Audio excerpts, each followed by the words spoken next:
Hello friends, welcome back to my channel. First of all எல்லாருக்குமே happy independence டேங்க.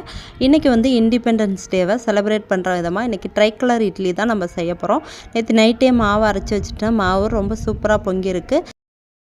கலருக்காக மாவை 2 பார்ட்டாக பிரித்து எடுத்துக்கிறேன். ஃபஸ்ட்டு ஆரஞ்சு கலருக்காக கேரட் தான் சூஸ் பண்ணியிருக்கேன். கேரட்டை நல்லா இது போல் கட் பண்ணிவிட்டு மிக்ஸி ஜாரில் சேர்த்து நல்லா ஃபைனாக அரைச்சி எடுத்துகிட்டு வந்துடலாம். அதை வந்து இப்போ மாவோடு சேர்த்துக்கிறேன்.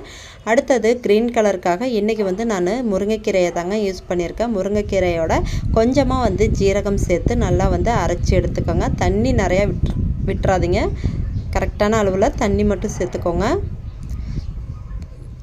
அதையும் நான் மாவோட சேர்த்துட்டேன். மாவோட சேர்த்து நல்லா மிக்ஸ் பண்ணிக்கிறேங்க. நமக்கு சூப்பராக க்ரீன் கலர் கிடச்சிரும். ரொம்ப ஹெல்த்தியான பிரேக்ஃபாஸ்ட்டு. நம்ம நார்மல் டேஸில் கூட இந்த மாதிரி நீங்கள் வந்து தோசையாவோ இல்லை இட்லியாவோ பசங்களுக்கு செஞ்சு கொடுக்கலாம். ரொம்பவும் கலர்ஃபுல்லாக இருக்கிறதுனால ரொம்ப விரும்பி சாப்பிடுவாங்க. அடுத்து கேரட் பியூரி சேர்த்ததை நல்லா மாவை மிக்ஸ் பண்ணேன். ஆனால் லைட் கலர் வந்ததுனால கொஞ்சம் லைட்டாக வந்து ஃபுட் கலர் மட்டும் ஆட் பண்ணிவிட்டேன். நல்லா பர்ஃபெக்டான ஆரஞ்சு கலர் நமக்கு கிடச்சிருச்சு.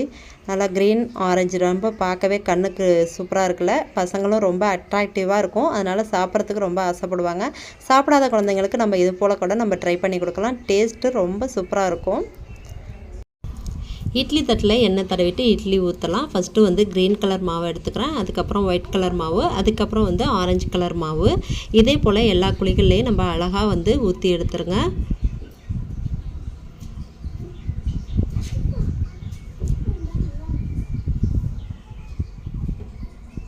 இட்லி பார்க்குறதுக்கு ரொம்ப சூப்பராகவே வந்திருந்தது. இப்போ வந்து நம்ம இட்லியை வேக வச்சிடலாம்.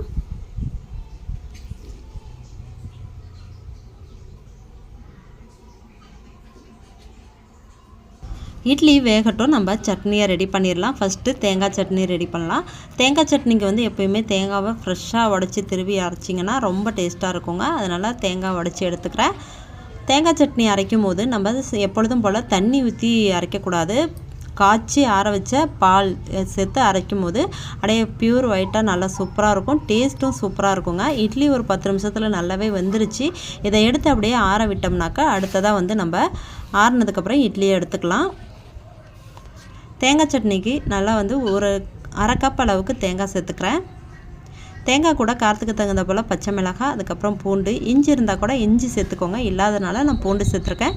கொஞ்சமாக வந்து பொட்டுக்கடலை, இதில் தேவையான அளவு உப்பு சேர்த்துட்டு காய்ச்சி ஆற வச்ச பாலை சேர்த்து நல்லா ஃபைனாக அரைச்சி எடுத்துக்கோங்க. நமக்கு ஹோட்டல் ஸ்டைலில் ஒரு சூப்பரான தேங்காய் சட்னி ரெடி ஆயிரும். நமக்கு ஒயிட்டாகவும் அப்படியே இருக்கும். அடுத்து தக்காளி சட்னிக்காக நல்லெண்ணெய் சேர்த்துக்கிறேன். நல்லெண்ணெய் சேர்த்துட்டு ஒரு கைப்பிடி அளவுக்கு சின்ன வெங்காயம், அது கூட காரத்துக்கு தகுந்த போல் காஞ்ச மிளகாய், பூண்டு ஒரு 2 பல் சேர்த்துக்கிறேன். நல்லா வெங்காயம் நல்லா வதங்கட்டும். வதங்கினதுக்கப்புறம் 3 பழுத்த தக்காளி அதையும் சேர்த்துக்கோங்க. சேர்த்துட்டு உப்பு சேர்த்து நல்லா வதக்கி விட்டுருங்க. தக்காளி வந்து நல்லா வந்து வதங்கி தோல் நல்லா வந்து மசிஞ்சு வரணும். இந்த அளவுக்கு நல்லா வதக்கிட்டு அடுப்பு ஆஃப் பண்ணிட வேண்டியதான். அது ஆறுனதுக்கப்புறம் மிக்ஸி ஜாரில் சேர்த்து அரைச்சிக்கலாம். அடுத்ததாக மல்லி சட்னிக்கு ஒரு கைப்பிடி அளவு மல்லித்தலை சேர்த்துக்கிறேன். அது கூட ஒரே ஒரு கைப்பிடி அளவு தேங்காய், காரத்துக்கு தகுந்த போல் பச்சை மிளகாய், இதுக்கும் கூட நீங்கள் இஞ்சி சேர்த்தாலும் நல்லாயிருக்கும். நான் இன்றைக்கி பூண்டு தாங்க சேர்க்குறேன். இதோட கொஞ்சமாக புளி, தேவையான அளவு உப்பு சேர்த்து நல்லா ஃபைனாக அரைச்சி எடுத்துகிட்டு வந்துடலாம். மல்லி சட்னியை ட்ரை பண்ணி பாருங்கள். கட்டாயம் செம டேஸ்ட்டாக இருக்குங்க. நம்ம சாண்ட்விட்சுக்கு கூட இந்த மல்லி சட்னியை ரெடி பண்ணிக்கலாம். ரொம்ப சூப்பராக இருக்கும். அவ்வளோதான், நம்ம 3 சட்னியுமே அரைச்சாச்சு. அதுக்கு சின்னதாக ஒரு தாளிப்பு கொடுத்துட்றேன். நல்லெண்ணெய், கடுகு, உளுந்தம்பருப்பு போட்டு கருவேப்பிலை போட்டு தாளித்தோம்னா நமக்கு தாளிப்பு ரெடி ஆயிரும். அப்படியே சட்னியில் மிக்ஸ் பண்ணி விட்டுற வேண்டியதான். சூப்பராக சட்னி எல்லாம் ரெடி ஆயிடுச்சுங்க. இட்லியும் நமக்கு ரொம்ப கலர்ஃபுல்லாக சூப்பராக வந்துருச்சு.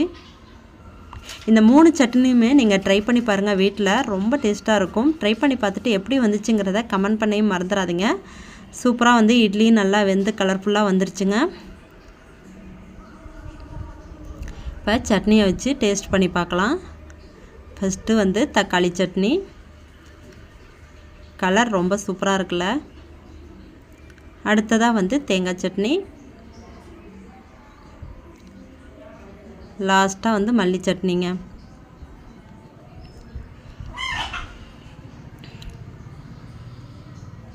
பார்க்கவே ரொம்ப கலர்ஃபுல்லாக சூப்பராக ரெடி ஆயிடுச்சு. இப்போ நம்ம டேஸ்ட் பண்ணி பார்க்கலாம்.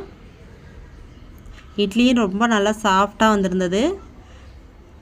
தக்காளி சட்னியோட தொட்டு சாப்பிட்றதுக்கு ரொம்ப டேஸ்ட்டாக இருந்துச்சுங்க. இதை நீங்கள் வீட்டில் ட்ரை பண்ணி பார்த்துட்டு எப்படி வந்துச்சுங்கிறத கமெண்ட் பண்ண மறந்துடாதீங்க. இப்போ தான் நம்ம சேனலை புதுசாக பார்க்குறீங்கன்னா வீடியோ லைக் பண்ணுங்கள், மறக்காமல் சேனலை சப்ஸ்கிரைப் பண்ணுங்கள்.